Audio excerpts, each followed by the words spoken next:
Hi everyone, my name is Taylor. Welcome back to Amped Up Live Week 2 Housing Edition. Today we have Sabrina. Sabrina, introduce yourself. Hi everyone, my name's Sabrina.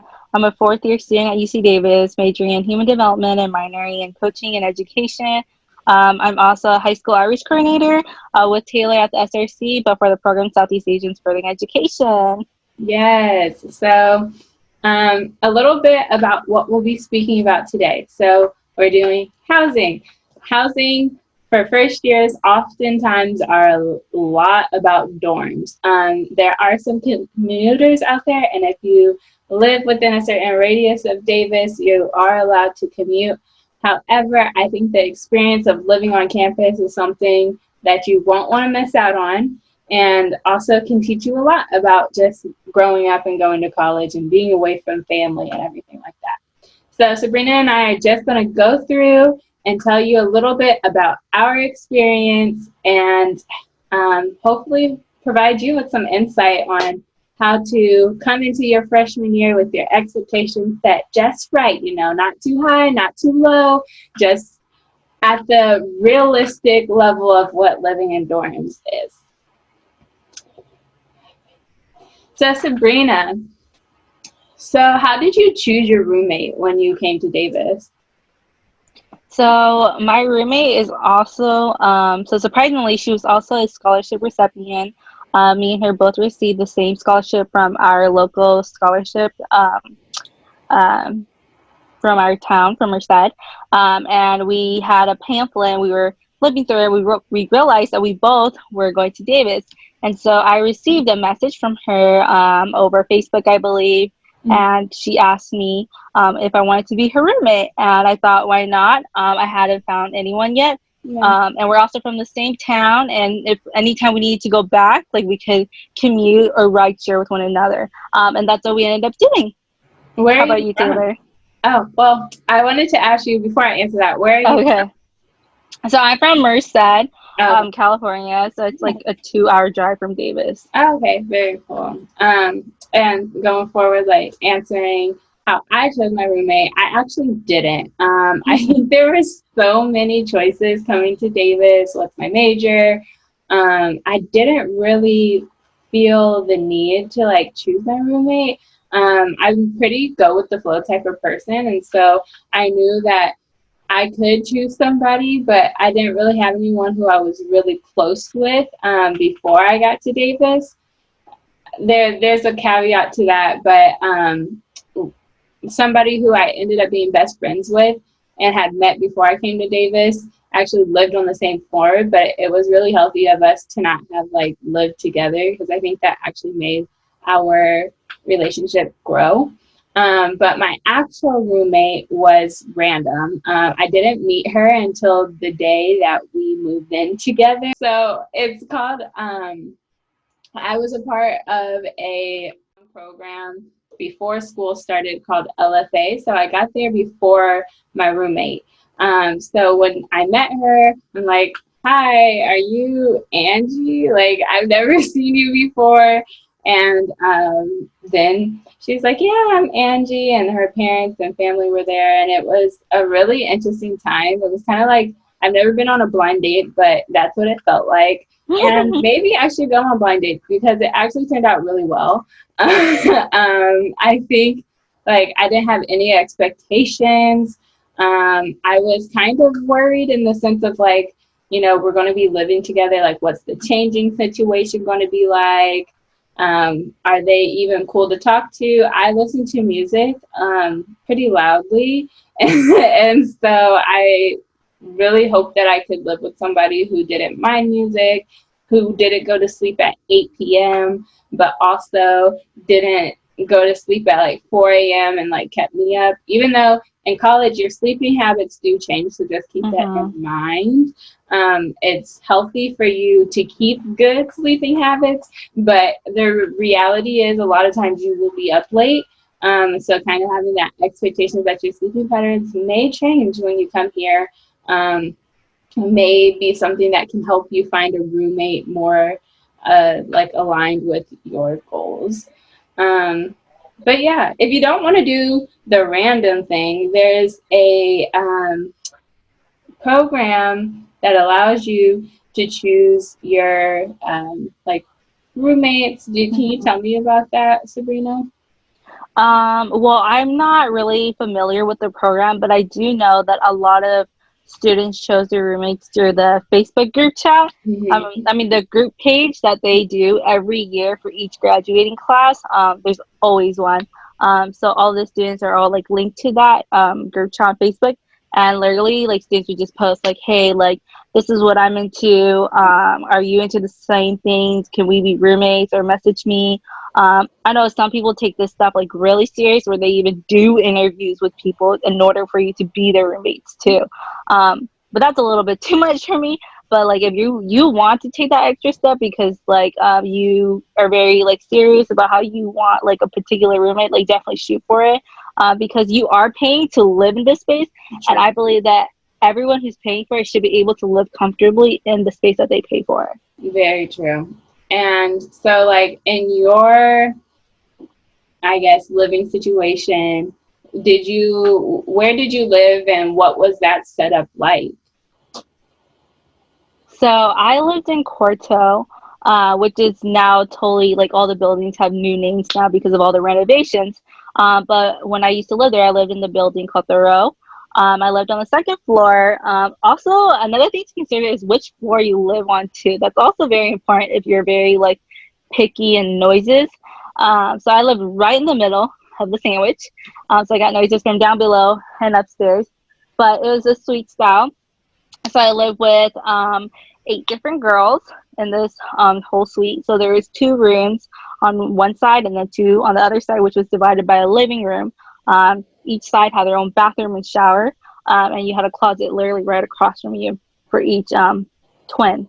So each And bathroom was shared by 4 girls, right? mhm. Okay. So 2 bathrooms that were shared by 4 girls. Mhm. And then so it was like really nice because unlike like the other dorms like tertiary and secondary where you had to like actually get up from your room and walk like wherever the bathroom is down the hall, our bathroom was always literally just like right there as soon as we open the door. It's very apartment style. You Mhm. share the living space, the living room with your 8 girls. It was really nice. The difference with it is that we actually had keys to our doors. So we had our IDs to swipe into the building and then keys to open our doors. So you had to be careful not to lose your keys. Yeah. I lost my keys the first day I moved in and The I was first like day. crying. I was so scared because they just told us like if you lose this you have to pay like I think it was like $200 to replace all the keys. And I was so scared. I literally stayed up all night just searching for it and I found it. It was I had left it on my bookshelf Um, right there. Yeah. So that's I really was different because, like, in Tercero, where I lived, we only had to have our IDs. And if you lost your ID card, it was like easy to just go to the service area desk and grab a temporary one, and then we would just come back. There was none of that for y'all. it Wow. was scary. Wow. Yeah, so it was like another responsibility that you had to hold on to. Yeah. Um, I think the nice part though of the building that I lived in also was like in the wintertime when it rained, we had like an underground biking park lot for our bikes. And then like right under there is like a door to an elevator where you can hop right onto the elevator and they'll take you straight to your floor where your room is. That's really So you avoided rain, which is nice. yeah. Um, and I think Corto back then had pools and 2 of the other dorm. But now I believe they got rid of all the pools. So that was also a nice plus. If you like pools, you could be out there sunbathing. But unfortunately, there's no more pools there. So the story about Quarto is I believe it was actually like a old hotel, and then they Hmm. converted it into the dorm. So that was really interesting about the history of that. Versus Tercero is our newest dorms, and the dining commons around there are nice. They're new, but I think all of the different communities that you can live in, or should I say, like the different dorming neighborhoods, if you will, you can live in, are really nice that they have different attributes to it. So, like, Tesero's newer, and you have Hmm. access to, like, classes are super close. The cows are right there, which can also be a concern for a lot of people because when you open your windows in the fall, like it just smells like cow manure. But I got really used to the smell, and it's kind of weird. I know, but it kind of was like a familiar scent that you kind of just like, okay, like I live next to cows, I love it here, you know. Um, and so there's that, and then Segundo has the biggest dining commons or DC, and so it's nice of the different food options that they have there. However, Cuarto's DC was smaller, but they had better food options if you ask me. Like they had sushi Mm-hmm. there.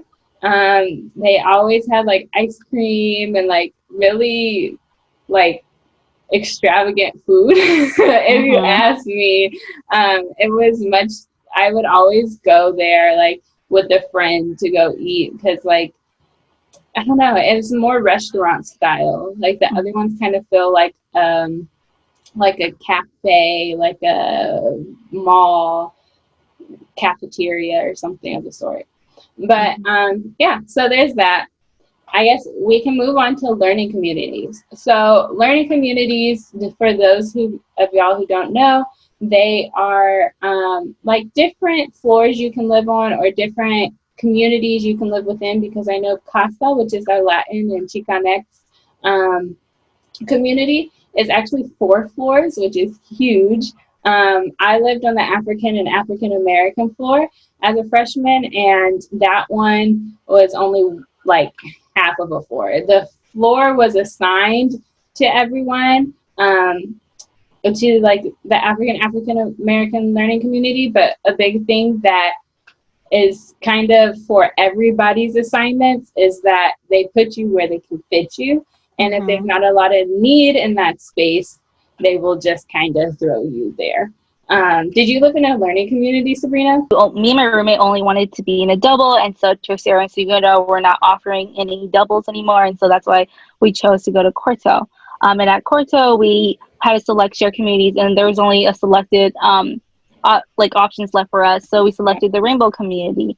At that time, I didn't know what like the term rainbow meant in Mm-hmm. this context until I went to like my first what is it floor meeting Mm-hmm. in the dorms, and then when our like RAs were addressing what kind of like support we needed, and was talking about pronouns. I was like, pronouns, like yeah, like what are you asking me like pronouns from like elementary school? And so that's like when I like understood everything, and I was like, oh, that makes sense. But my floor was half and half, and so all my like suite mates were like, so what are your pronouns? So they were like And cisgendered, or what do you mean by like half and half? like so like half of the floor was rainbow, whereas the other half was just a regular. Got you. Yeah. Or And so like cishetero. and so they didn't like tell us that, and so we were left after that meeting. We went back and had our own little meeting. It was like, so what are your pronouns again? And then we were just like, wait, we were so confused until later the TA, I mean not the TA, the RA explained to us that half of the floor was rainbow floor, whereas the other half wasn't. And I love that because like having those RAs be able or resident advisors be able to help you navigate your space is really important. And on living learning communities, I feel like they're even more involved in helping you like navigate that space. Being that living learning communities can often be with certain ethnicities, or they can be with certain sexualities and things of that, or it can also be like I'm interested in health sciences, or I'm interested in global and ecological living and stuff like that. So you can have a lot of different ways to get involved, and RAs really do facilitate the culture of the floor.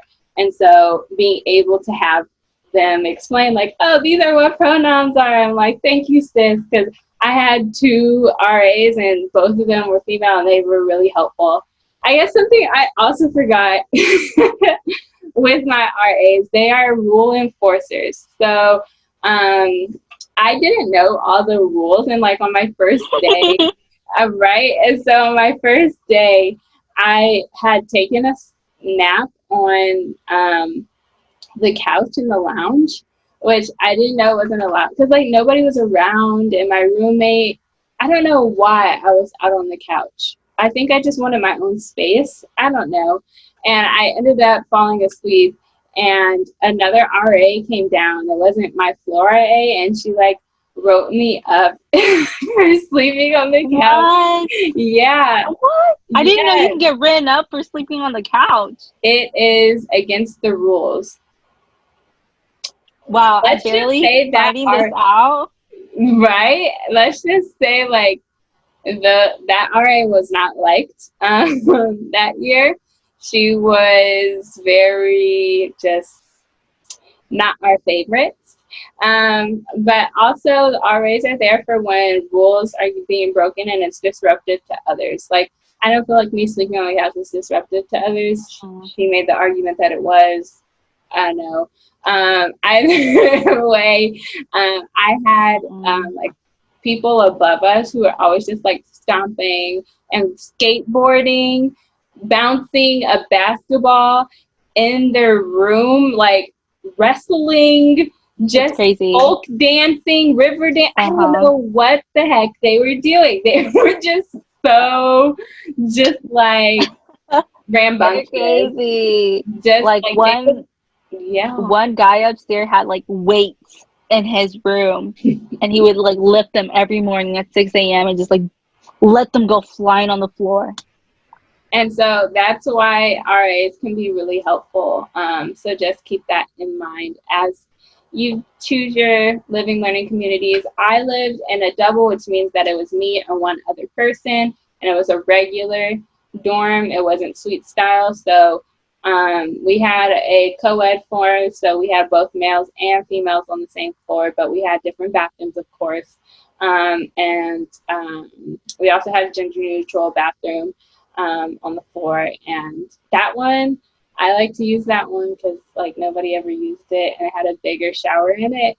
But either way, it was just a really nice like community that was built through living on the living learning community or living learning community floor.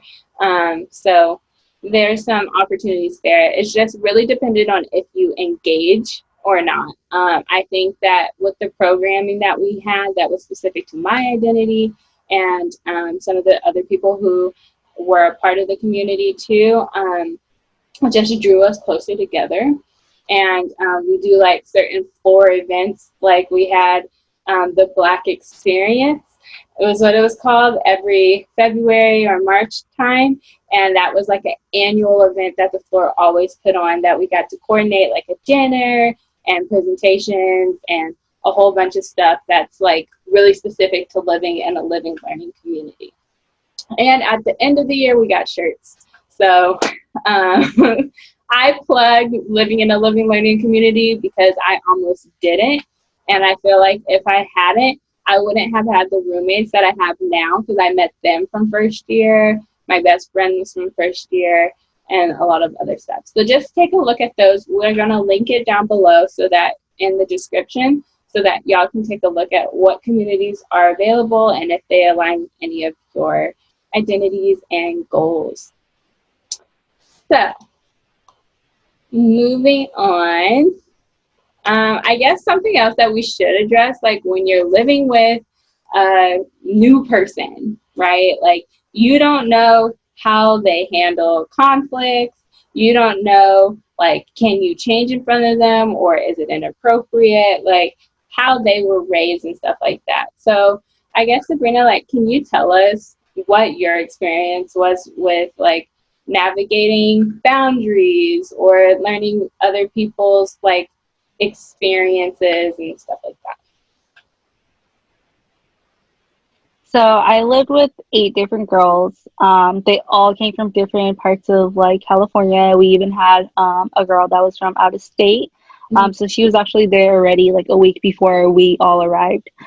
We had a girl from like SoCal, a girl from like Bay Area. We had girls like from everywhere, right? From all different types of backgrounds too.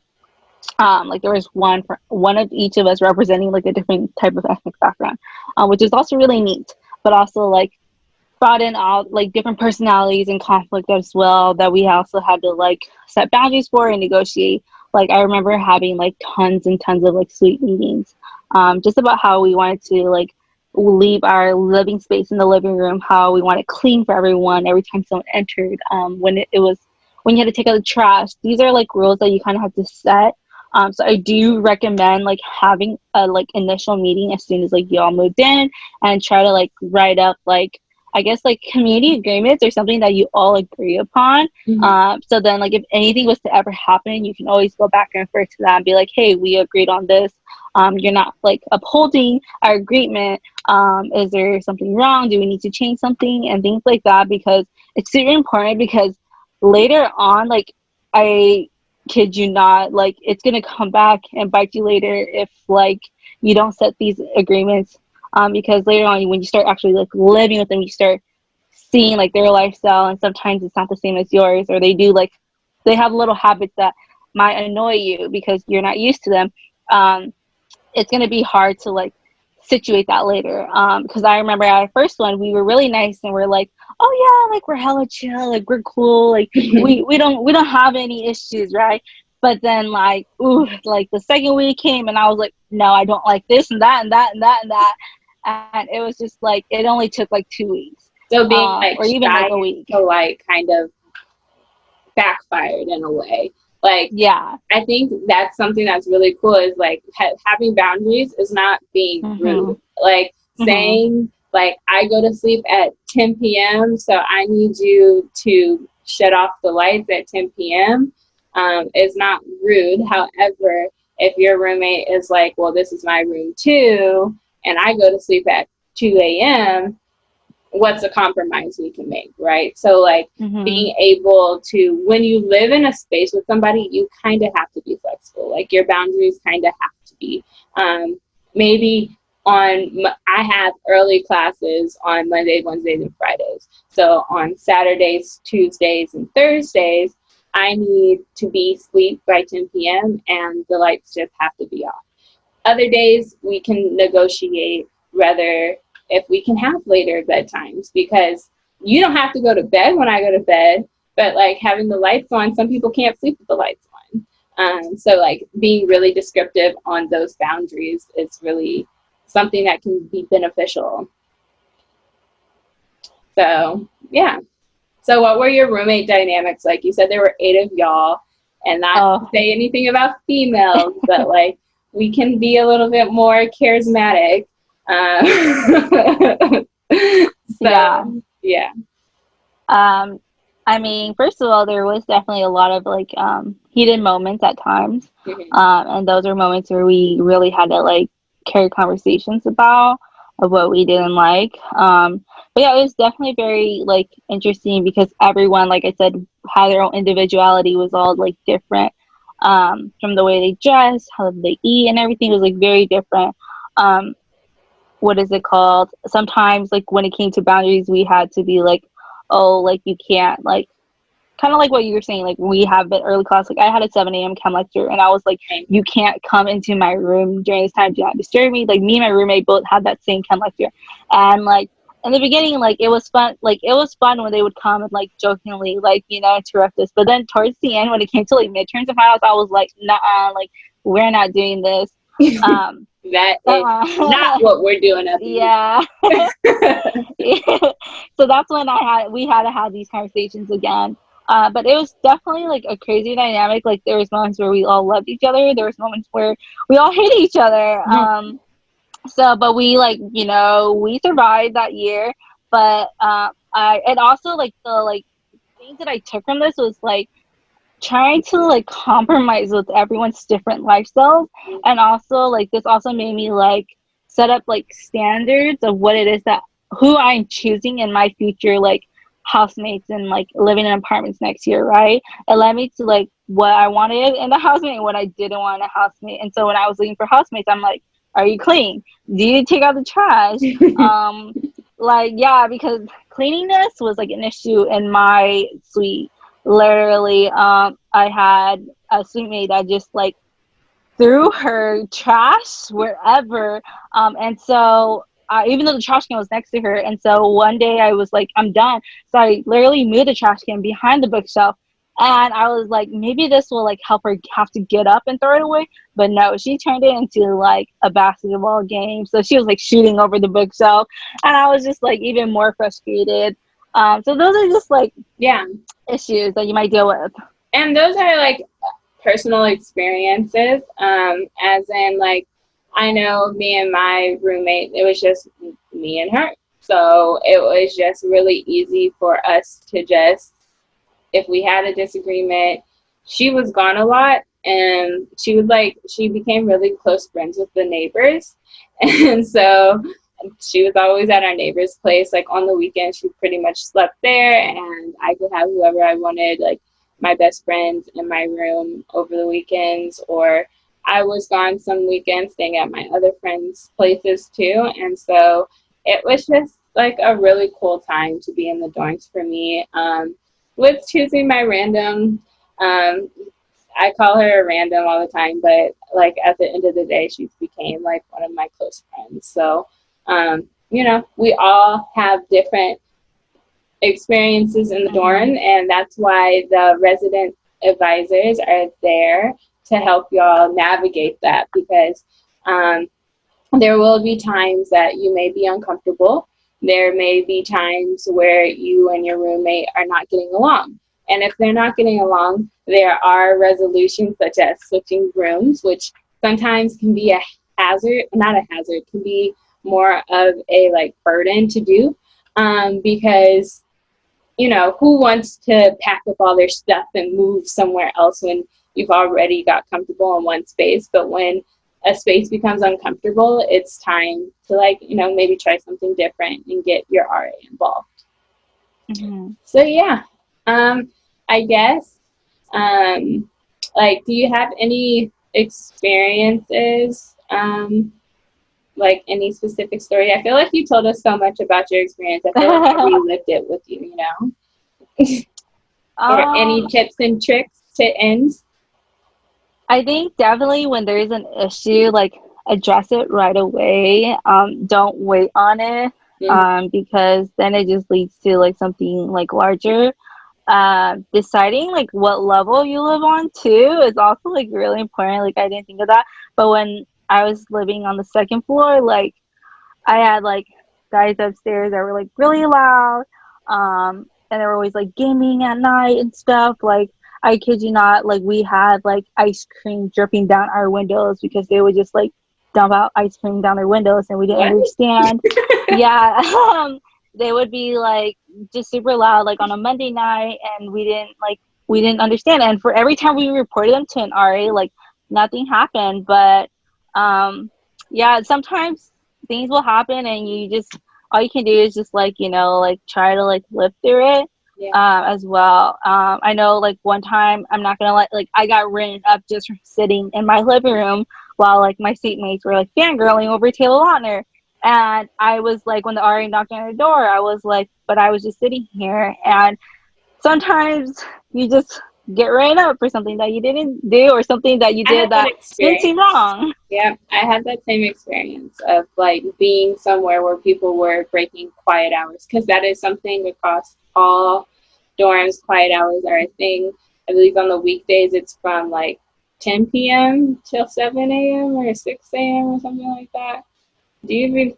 We have quiet hours. Your RA will let you know when they are, but there is a thing called quiet hours. So make sure you abide by it and know that when people are breaking those rules, hopefully there is something to be done about it. I know for the boys who were above us, who were skateboarding in the building and bouncing basketballs and wrestling and everything else, they definitely got kicked out. Don't know where they went, but they weren't my problem no more. So it took 2 quarters. It wasn't until spring quarter until they got moved out. But it definitely, there is some resolution there. So I guess to wrap this episode up and just like a nutshell, be adaptable. There are going to be certain situations that may make you uncomfortable, and college is uncomfortable, unfortunately. However, there is intolerable and call intolerable actions out. Also, living in living learning communities can be a big plus, but also living with your friends can be a plus too. I chose the anonymous way and I recommend it because I had a good experience with it. I know some other people may have not, but my experiences, it turned out great. Also, explaining your boundaries to call out those intolerable actions is a must. And also, just be willing to compromise. So, thanks so much, Sabrina, for joining us. You're great. We got a lot of knowledge from you, and we can't wait to see all the viewers back next time. All right, bye. Bye.